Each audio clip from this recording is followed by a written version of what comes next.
Écrac. Écric. Écrac. Écric. Écrac. L'histoire sort de mon sac.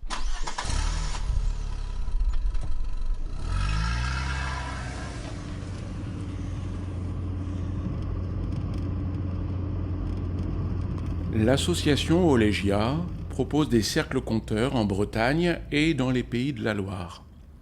Pour ce projet, elle travaille en partenariat avec Golfe du Morbihan, Vannes Agglomération et l'Éducation nationale, à intervalles réguliers, sur une période de plusieurs mois. En résidence ou en itinérance dans les écoles, Blanche Lelièvre intervient en tant qu'artiste conteuse professionnelle. Et Epaminondas avait une grand-mère qu'il allait voir tous les samedis après-midi. Et justement ce samedi-là, il était chez sa mamie et pour le goûter, sa mamie lui avait préparé des petits gâteaux en chocolat.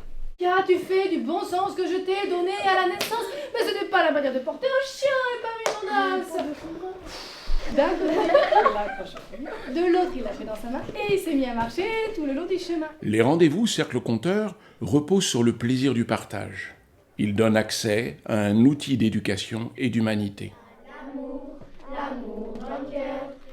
La rencontre s'amorce avec des contes issus du patrimoine oral du monde entier. Par écoute successive et imprégnation, les enfants sont amenés à raconter les histoires à leur tour, avec leur vocabulaire, leur voix, leur singularité. Il ouvre la porte et il trouve les petits escaliers. Il descend en bas, il trouve le mendiant, puis dit au mendiant, j'ai juste une question à vous poser. Est-ce que en dessous de vous, il y a un trésor?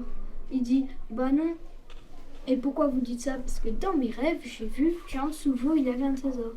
Et le mendiant répondit, bah oui, mais moi, tout le temps, je fais un rêve où, dans la campagne, il y a une petite maison, et sous un hamac, il y a un trésor. L'agglomération de Vannes, Vannes Agglomération, a souhaité engager une politique de préservation, de développement, de transmission dans le cadre du patrimoine culturel et matériel, au regard du conte. Dès le début, je croyais beaucoup en le cercle des conteurs, aussi pour libérer la voix, développer le vocabulaire et apprendre des histoires, parce que les histoires, ça nous fait vivre et vibrer aussi. Quand on entre dans le cercle, c'est tout à fait différent, les règles ne sont pas les mêmes et c'est parfois hyper difficile d'apprendre à lâcher prise. Et c'est le cadre qui permet après de donner plein d'assurance aux enfants et de se lancer et d'oser parler. On est tous en cercle et on est tous égaux. Les élèves en France ont du mal à prendre la parole. Ils ont du mal à structurer leur prise de parole. Ils ont du mal à prendre la parole devant le groupe, à savoir se tenir. Et on voulait du coup travailler l'oralité. On voulait travailler l'oralité de la très petite section jusqu'au CM2. Ça leur apprend déjà à être ensemble, dans un groupe où ils vont s'écouter. Le lendemain matin, il a fini de construire sa cabane. Soudain, le loup qui toqua à la porte du premier petit cochon. Petit cochon, si tu ne sors pas et que je te mange pas, je vais souffler ta maison et ta maison s'envolera. Non, hors de question. Alors, le loup prendra une grande inspiration, mais la maison s'envolait pas. Alors, il prend une grande inspiration et la maison s'envole là. Il y a une approche au niveau du passé simple qui est à la fois drôle parce qu'ils ne maîtrisent pas du tout. Déjà que nous, on a du mal à le maîtriser, mais alors eux, ils ne le maîtrisent pas du tout. Mais ils l'emploient quand même. Je pense qu'au niveau culturel, c'est une mer de ressources.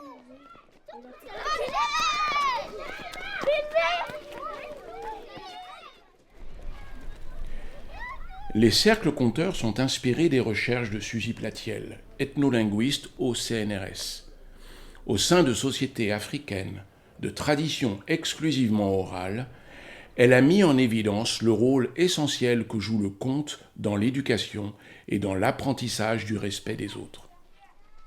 Le conte conduisait les jeunes Sanans à maîtriser très tôt la parole et le raisonnement logique en leur permettant de devenir des adultes accomplis, solidaires et responsables. Mais il n'a vu rien, il avait beaucoup marché et s'est bien enfoncé dans la forêt. Donc il était perdu. Il a sauté le plus haut en voyant quelque chose qui lui semblait une rivière. Moi, j'ai quelques retours de parents qui m'ont dit ils nous racontent jamais rien de l'école, mais les cercles de conteurs, ils nous racontent les histoires des cercles des conteurs. Surtout, il n'y a pas de jugement. On leur dit pas non, tu t'es trompé ou c'est pas bien ce que tu as fait. Et du coup, ils prennent plus la parole et ça se répercute en classe. Donc ça permet aussi de découvrir un autre aspect d'enfants qui vont être plus en difficulté et qui vont du coup avoir face à l'erreur, au fait de se tromper, au fait de ne pas réussir à faire parfaitement, qui vont plus oser se lancer. C'est que c'est pas forcément les élèves qui sont les plus en réussite scolairement qui vont prendre la parole le plus facilement.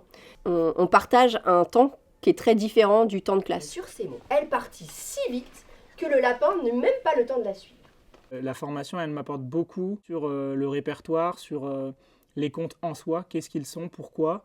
Ça nous permet de comprendre comment fonctionnent les cercles de conteurs, de comprendre vraiment pourquoi est-ce qu'on va les mettre en place et quel est l'intérêt de fonctionner avec les invariants du cercle de conteurs. On apprend aussi à raconter parce que nous, on n'est pas des conteurs professionnels. Je découvre même cette année une nouvelle manière d'enseigner. Ça vient avec le plaisir, donc quand je sens que ça va... On désapprend une manière de faire qu'on a nous enseignants, où on est beaucoup dans le contrôle de nos élèves, on est beaucoup dans l'évaluation. Je leur apprends ça, comment est-ce que je vais leur apprendre et comment est-ce que je vais évaluer ce que je leur ai appris. Alors que dans le cercle de conteurs, c'est pas du tout la même dynamique. On voit une super évolution chez certains enfants. Ce qu'on souhaite au sein de l'école, c'est le faire perdurer. C'est-à-dire que ça, c'est l'année 1, après l'année 2, l'année 3, et les enfants vont progresser comme ça et enrichir leur répertoire au fil des années. Et c'est là où on va voir vraiment les progrès, c'est au fil des années, c'est pas forcément là tout de suite. Les projets Cercle Conteur permettent aux enseignants de se former à l'usage du conte dans leur classe.